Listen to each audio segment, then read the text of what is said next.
हमारा पड़ोसी देश बांग्लादेश एक बार फिर से हिंसा की आग में जल रहा है दोस्तों।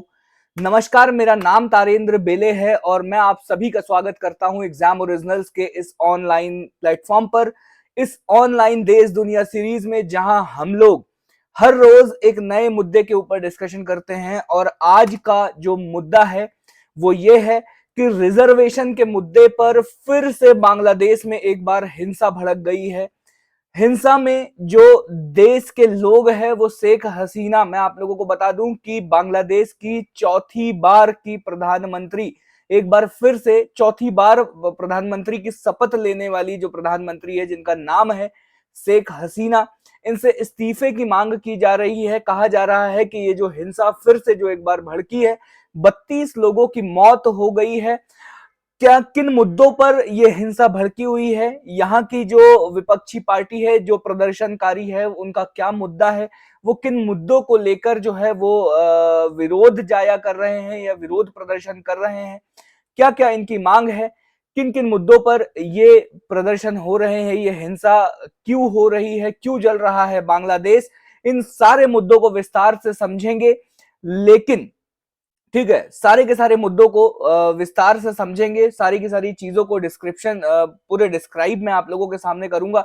लेकिन दोस्तों, मैं आप लोगों को बता देना चाहता हूं कि अगर आप लोग एमपीपीएससी या यूपीएससी की तैयारी कर रहे हैं और आप लोग इसी प्रकार के वीडियोस को देखना पसंद करते हैं, या आप देश दुनिया, या मैं कहूं कि मध्य प्रदेश की खबरें हो या चाहे आप भारत की खबरें हो, इसी तरह से आप अपडेट रहना चाहते हो, तो हमारे चैनल को जरूर सब्सक्राइब कर लीजिएगा, वीडियो को लाइक कर दीजिएगा और अपने प्यारे प्यारे कमेंट्स से आपकी इन मुद्दों के ऊपर क्या सोच है, आप इनके बारे में क्या सोचते हैं, ये जरूर कमेंट बॉक्स में हमें लिखकर बताइएगा। तो चलिए वीडियो को जो है वो शुरू करते हैं। और सबसे पहले अगर मैं आप लोगों को बताऊं ना, तो बांग्लादेश में दो मुद्दों के ऊपर इस समय पर हिंसा जो है वो भड़की हुई है। और ये दो मुद्दे जो है वो कौन कौन से हैं? पहली चीज तो ये कि जो बांग्लादेश में हाल ही में 2024 जनवरी 2024 में इलेक्शन हुए थे, और जो शेख हसीना है वो बांग्लादेश की चौथी बार प्रधानमंत्री बनकर सामने आई है, उन्होंने चौथी बार प्रधानमंत्री के रूप में शपथ ली।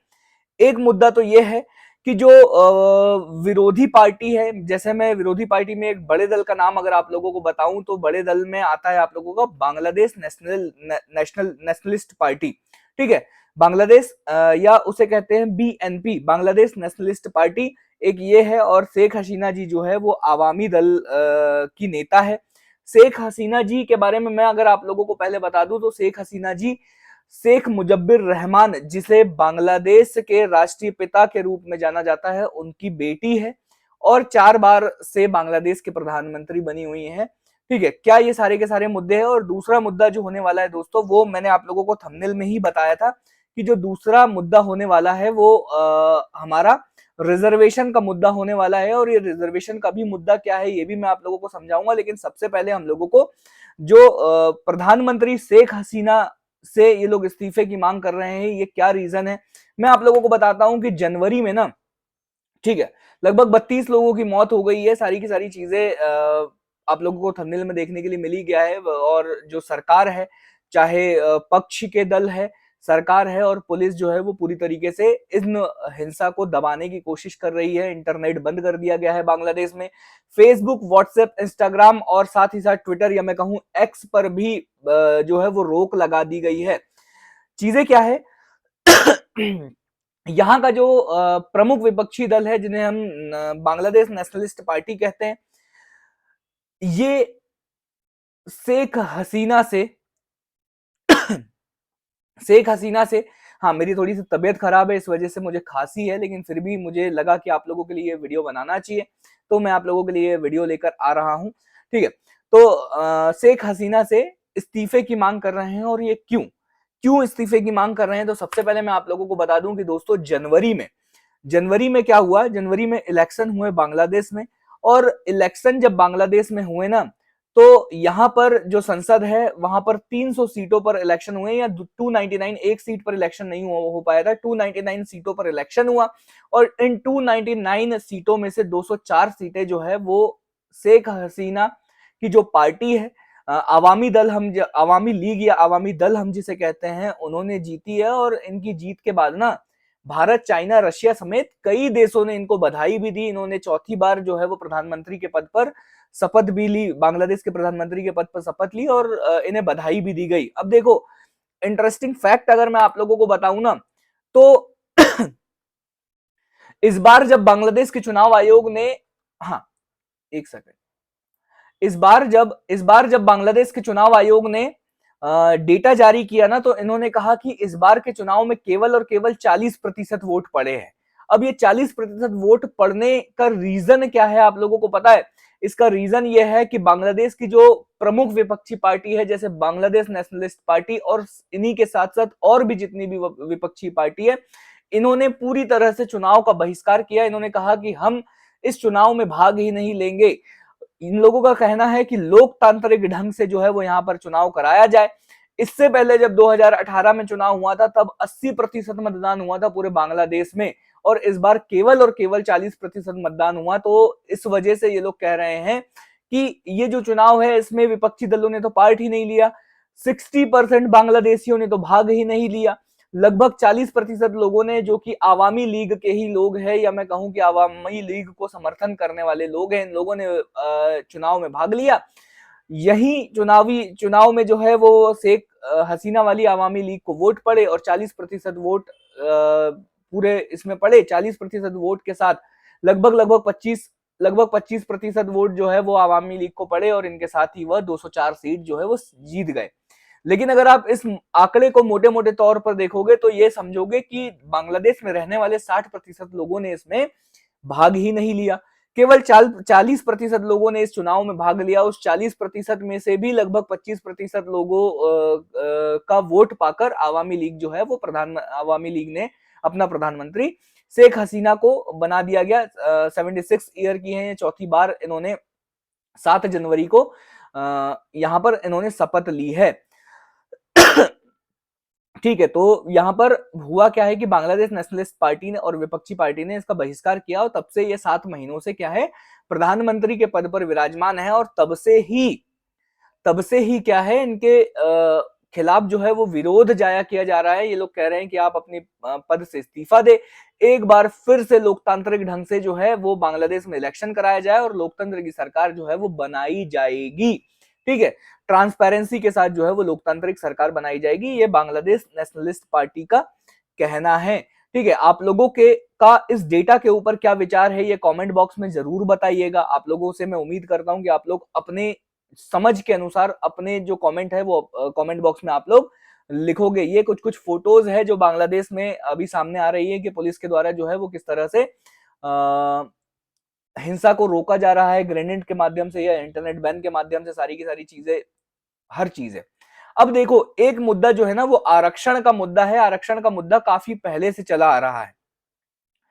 पिछले महीने क्या हुआ, आरक्षण, सरकारी नौकरियों में आरक्षण को खत्म करने को लेकर हिंसा प्रदर्शन हुए और 150 से अधिक लोगों की जो है वो मौत हुई। हुआ क्या है कि 2018 में, ये डेटा आप लोग याद रखिएगा, बांग्लादेश की सरकार ने 2018 में अलग अलग कैटेगरी को जो भी आरक्षण मिलता था बांग्लादेश में, 56% आरक्षण दिया जाता था बांग्लादेश में अलग अलग कैटेगरीज को। तो 2018 में बांग्लादेश ने इस पूरे आरक्षण को जो है वो खत्म कर दिया।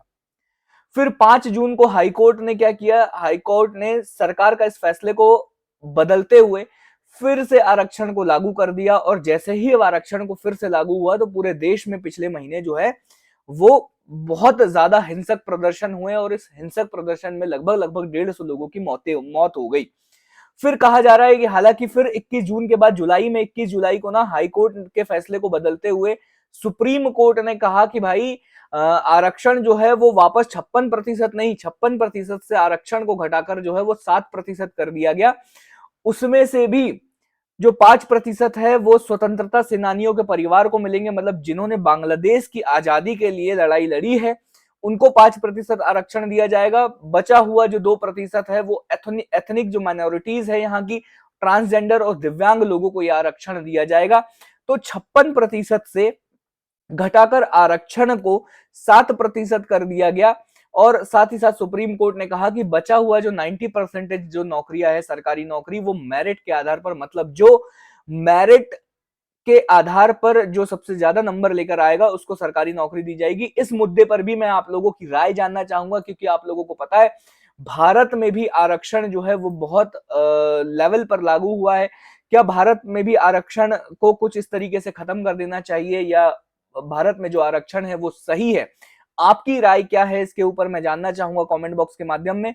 तो आप लोगों को मोटे मोटे तौर पर समझ में आ गया कि बांग्लादेश क्यों जल रहा है। बांग्लादेश बेसिकली दो मुद्दों पर जल रहा है। एक है कि यहां पर जनवरी में जो इलेक्शन हुए थे और अलोकतांत्रिक तरीके से जो से शेख हसीना जी, ये इन लोगों का मानना है कि शेख हसीना जी अलोकतांत्रिक तरीके से बांग्लादेश की चौथी बार प्रधानमंत्री बनकर सामने आई है, तो उन्हें इस्तीफा दे देना चाहिए। पहला मुद्दा ये। दूसरा मुद्दा, 2018 में जो रिजर्वेशन हटाया गया था वो था कि रिजर्वेशन पूरी तरीके से हटा दिया गया था। फिर बाद में हाईकोर्ट ने सरकार के फैसले को रद्द कर दिया और उन्होंने कहा कि भाई आरक्षण फिर से लागू करो। फिर हिंसा भड़क गई और उसके बाद सुप्रीम कोर्ट ने कहा कि 56% आरक्षण नहीं, केवल 7% आरक्षण दिया जाएगा, वो भी 5% किन लोगों को, जो स्वतंत्रता सेनानी है, और 2% एथनिक माइनॉरिटी, ट्रांसजेंडर और दिव्यांग लोगों के लिए आरक्षित कर दिया गया। बाकी 93% जो नौकरियां हैं वो मेरिट के आधार पर देने के लिए कह दिया गया। ये सारी की सारी फोटोज आप लोग देख सकते हो। साथ ही साथ मंडे को जो है वो यहाँ पर बोला गया है कि भाई राष्ट्रीय शोक मनाया जाएगा। क्यों? क्योंकि कई लोगों की मौत हुई है, जो आरक्षण को लेकर 150 लोगों की मौत हुई है, उनके लिए भी जो है वो राष्ट्रीय शोक मनाए जाने की बात कही गई है। आगे बढ़ने से पहले मैं आप लोगों को बता देना चाहता हूं दोस्तों कि अगर आप लोग मध्य प्रदेश लोक सेवा आयोग की तैयारी कर रहे हैं तो आप लोगों के सामने है मध्य प्रदेश लोक सेवा आयोग के लिए सबसे बेहतरीन बैच, जिन पर चल रहा है सबसे शानदार ऑफर 1 अगस्त से 5 अगस्त तक। ठीक है, इन बैचेस की फीस आप लोगों को एप्लीकेशन पर ये देखने के लिए मिलेगी जो जो कोर्सेज फीस है, लेकिन अभी ऑफर में आप लोगों को ये कोर्सेज जो है वो काफी कम प्राइजेस में देखने के लिए मिलेगा। ठीक है, तो अगर आप लोग किसी भी तरह से एमपीपीएससी की प्रिपरेशन कर रहे हो और आप लोग चाहते हो कि आप लोग जो है वो इन बैचेस के माध्यम से आप लोगों की तैयारी काफी बेहतर तरीके से कर पाओ, तो एग्जाम ओरिजिनल्स का ऐप डाउनलोड करना है। ठीक है, इस नंबर पर आप लोगों को बैच का नाम लिखकर सिंपल मैसेज कर देना है और आप लोगों को बैच की जानकारी जो है वो वहां से टीम के द्वारा प्रोवाइड कर दी जाएगी। एग्जाम ओरिजिनल्स का ऐप जो है वो आप प्ले स्टोर से जाकर डाउनलोड कर सकते हो। और अगर आप लोग मुझसे जुड़ना चाहते हो दोस्तों तो सिंपल टेलीग्राम पर जाना है, MPGK by Tarendra sir search करना है, कुछ इस प्रकार का टेलीग्राम चैनल आप लोगों को दिखाई देगा। आप लोग इस टेलीग्राम चैनल से अगर जुड़ोगे तो आपको हर कोर्सेज में जितने भी ऑफर्स चलते हैं, कुछ कूपन कोड्स जो आप लोगों को काफी फायदा पहुंचा सकते हैं, उन कूपन कोड्स को मैं आप लोगों को यहाँ पर प्रोवाइड करता हूँ।